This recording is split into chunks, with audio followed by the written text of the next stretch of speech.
Today, we live in a day and age when we run towards evil. We compete with one another who can pull more girls. We compete with one another in who can drive the fastest car. We compete in one another in chasing after the dunya. We compete in one another who is bigger and harder and better. You see one lad, he's in the gym, he's training, he's benching 150. There's a lad next to him, it's competition. Man's got to be bigger than him, man's got to be stronger than him. He's got to have bigger arms than him. Haqiqat, that's the reality. That's the way life works today. If he has a house, I have to have a house bigger than his. If he's got a slick car, I've got to have a slicker car. I've got to have a car that looks even better. Why? Because we're competing with one another in this dunya. We're fighting against one another. We compete with one another in bad deeds, in proving a point to the boys. How often will you compete with one another to prove a good deed? How often will you compete with one another to say who can read the longest salah? How often will you compete with one another and say, let's see who can remember Allah Almighty the most?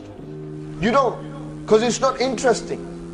When the child gets to 16, 17, he's grown up now, he's got a mobile phone in his hand. And what's it about? At that age, he wants freedom. He wants to get out there. He wants to enjoy life, get out, buy a car, pass his driving, zoom the streets of Leighton and Walthamstow. That's what he wants to do. He wants to prove a point, have a slick motor. Doesn't matter how he gets it. If he wants to look cool, he will do haram to look cool. He will do haram to look cool. But he has to look cool. You see, it's all about street respect, street rep. He's got to have a street rep. If he ain't got no street rep, he ain't counted. Brother's not known. People don't want to know him.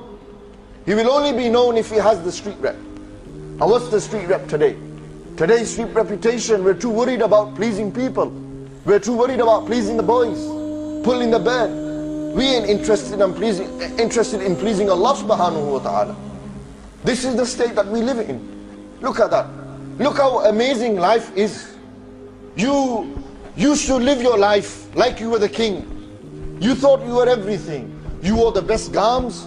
You were driving the flashiest cars. You lived in the biggest houses. You had the most beautiful wife and children, everything. Despite all of this, despite chasing after the dunya, you know, when you die, where's that house gone? Where are those clothes gone? Those flashy clothes, gowns, Armanis that you were wearing, the Fred Perrys that you were wearing, the Adidas and Nike that you were wearing, all this that you thought, I need to look good, I need to look good. When you enter your grave, what are you going to be wearing? 2 sheets of cloth, that's it, khalas. 3 sheets max, wallah. You're not going to go in there with your night gowns. You ain't going to go there with your flashy gowns. You live your life like you're going to live forever. But when you will enter your grave, that clothes that you are wearing, those clothes you are wearing, the house that you lived in, that money, bank balance, everything that you've gathered, where is it left? Has it gone with you in your grave? Will it be there in your grave? Will your money answer for you? You're chasing after the mal and dawlat today. You're thinking about getting rich and proving a point to people. What point are you going to prove in your grave?